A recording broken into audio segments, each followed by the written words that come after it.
런던 더비 후폭풍이 거세졌습니다.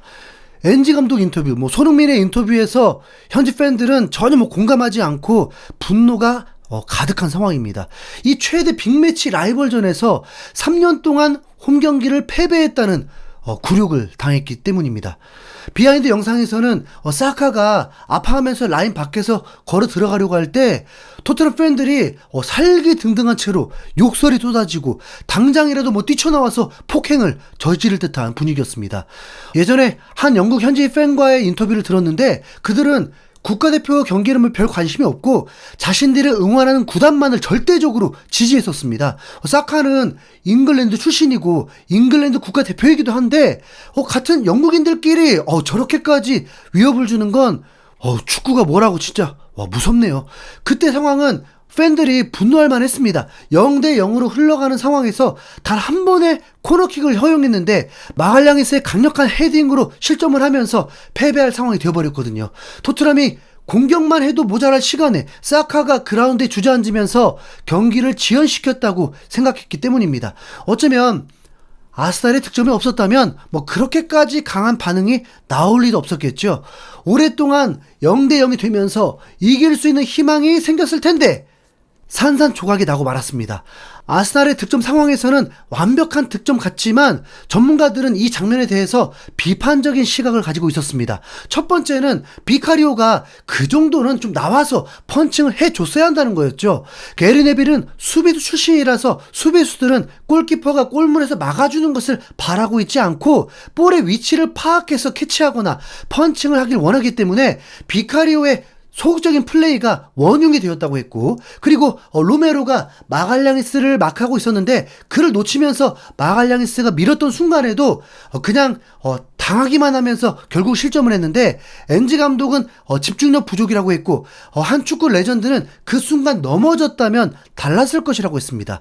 로메로는 이 경기 평점이 가장 좋았던 선수이기도 했지만 단 한 번 마갈량이스를 막지 못했습니다. 그런데 경기 후에 로메로, 마갈량이스의 이 장면은 사실 다른 부분에서도 비교가 되었던 일이 있었습니다. 아르헨티나 TYC 스포르트 소속의 가스톤 에둘 기자가 소셜미디어를 통해서 토트넘을 비판을 했습니다. 뭐라고 했냐면 토트넘이 아스날에 또 패했다. 싸우러 온 게 아니라 디테일에 관한 이야기다. 토트넘은 책임자들의 결정에 따라 구단의 자체적 계획이 없이 선수들을 국가대표팀에서 복귀시킨 리그의 유일한 구단이다. 이 때문에 토트넘 선수들은 아스날 선수들보다 휴식 시간이 적었고 유리한 고지를 내줬다. 로메로는 열이 있는 채로 뛰었다. 라고 폭로성 글을 올린 것입니다. 와, 진짜. 로메로가 누구에게 얘기를 했는지는 모르겠지만 로메로는 컨디션이 좋지 않은 상태로 이 경기를 뛰었던 거죠. 그런데 로메로가 이 글을 다시 공유를 했습니다. 그게 무슨 뜻이겠습니까? 간접적으로 토트넘 구단의 불만을 드러낸 거죠. 얼마 후에 로메로는 다시 글을 내리긴 했지만 이 상황은 이미 영국 매체들도 인지를 했고 모든 화살이 구단을 향하게 되었습니다. 왜냐하면 아스날은 이번 시즌에 우승을 위해서 모든 것을 쏟아낼 각오가 되어 있는 상황이었습니다. 스트라이커 자리를 채우진 못했지만 2년 동안 선수 영입에 엄청난 공을 들이면서 수천억을 쏟아부었습니다. 그런 투자를 하는 이유는 그만큼 간절함이 있다는 거죠. 아스날의 예상치 못한 부상자가 속출하자 구단은 비상이 걸렸고 A매치 기간까지 있어서 리스크를 최대한 줄여야 했습니다. 이 토트넘 원정을 넘어서야만 목표를 향해 계속 나아갈 수 있다는 것을 알고 있었기 때문에 선수들의 최상의 컨디션이 꼭 필요했습니다.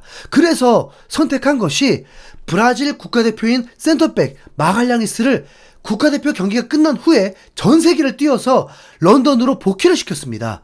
아스날에도 국가대표 선수들이 당연히 있지만 대부분 유럽인들이었고 비유럽인 중에 주전은 마갈량이스밖에 없었습니다. 브라질은 1차전을 홈에서 에콰도르를 상대했고 2차전을 파라과이 원정길을 떠났습니다. 마갈량이스는 이 두 경기 모두 풀타임을 소화했다고 합니다. 그런데 파라과이에는 런던으로 직항도 있지 않기 때문에 상파울루로 경유해서 런던을 가야 합니다. 그만큼 마갈량이스의 컨디션이 회복되기에는 너무 부족하죠. 하필 이 작전이 대성공을 거두면서 마갈량이스가 북런던 더비 주인공이 되었습니다. 정말 운명의 장난처럼 말이죠. 로메로는 콜롬비아 원정이었습니다. 로메로도 손흥민만큼 힘든 일정을 소화했습니다. 부에노스아이레스까지 거리가 비행시간만 14시간입니다. 거기다 2차전 콜롬비아전을 치르기 위해서 다시 6시간, 7시간의 비행기를 타야 했습니다. 그리고 알아서 뭐 티켓 끊어서 런던으로 복귀를 했죠. 와, 진짜 없던 욕도 나오겠습니다. 이미 2년 동안 패배하면서도 정신 못 차리고 아스날과 이렇게 비교되는 선수 관리를 하니까 망할만 하죠. 로메로는 토트넘 구단에 소속되어 있는 걸 만족을 했었지만, 로메로는 토트넘보다 훨씬 대단한 빅클럽들이 러브콜을 보내고 있는 상황입니다. 그만큼 중요한 선수고, 엔지 감독도 로메로는 최고의 선수일 뿐만 아니라 팀에서 우승에 대해서 제대로 경험해본 선수로서 매우 중요한 선수임을 강조했었습니다. 그런데 이렇게 혹사를 당하는 일정의 빅매치를 앞두고도 아무 조치가 없었다는 건 정말 무능함의 극치죠. 이건 엔지 감독에게도 문제가 있습니다. 아르테타 감독은 맨시티라는 빅클럽부터 코치로 있었고, 아스날도 빅클럽이다 보니까 이런 부분을 충분히 인지하고 경험이 있어서 구단에 요구를 충분히 했을 수 있습니다. 엔지 감독 레벨에 전세기를 생각이나 했겠습니까? 스코틀랜드 J리그에서 중요한 경기 앞둔다고 선수를 위해서 전세기 띄울 생각이나 했겠냐고요. 2020년 무리뉴 감독은 토트넘의 시즌 8경기에서 매우 좋은 성적을 거두면서 리그 2위를 달리고 있을 때 맨시티와의 홈 경기를 앞두고 있었습니다. 그런데 그 기간에 A매치가 있었고, 규정상 어떤 A매치라 해도 국가가 부르면 보내줘야 했었는데, 무리뉴 감독은 대회도 아닌 A매치로 중요한 선수들이 이탈을 하는 것을 두고 비판하는 글을 올리기도 했습니다.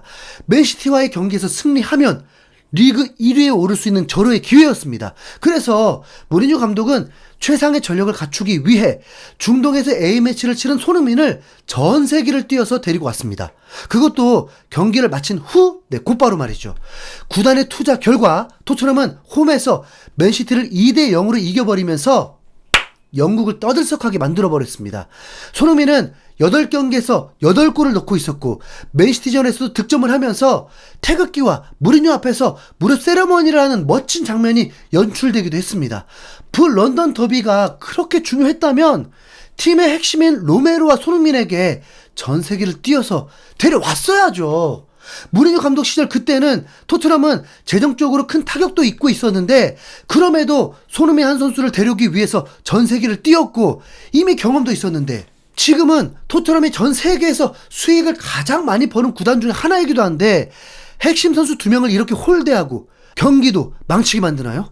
손흥민이 A매치 때 진짜 얼마나 힘들게 뛰었는지 진짜 구단도 알 거 아닙니까? 중동 지역의 매우 더운 날씨에 연장전 같은 경기를 뛰었고, 경기를 마친 후에 그 자리에서 드러눕기까지 했었는데, 진짜 정말 분노가 차오르네요. 다른 팀들도 그렇다면 넘어가기라도 할 텐데, 어떻게 라이벌 팀은 10시간이 넘는 비행거리에도, 그것도 파라과이까지 전세기를 보냈는데, 토트넘은 경험까지 하고 성과도 있었는데도 A매치 기간 열흘 동안 도대체 무슨 준비를 한 건지 어떤 변화도 없고, 그냥 솔랑키와 반더벤이 부상 회복만 되길 누워서 그냥 기다린 게 전부가 된 거죠. 와, 진짜 체력적인 문제는 양쪽 다 똑같다고만 생각했는데 이렇게 디테일에서 차이가 있었다니, 와, 진짜 경기 면에서도 세밀함이 아니라 팀을 운영하는 면에서도 세밀함이 진짜 너무 떨어졌네요. 진짜 흥민아, 진짜 이래도 토트넘이 좋은 것이냐? 진짜 이상 분노해버린 흰숨고래였습니다. 진짜 열받네요.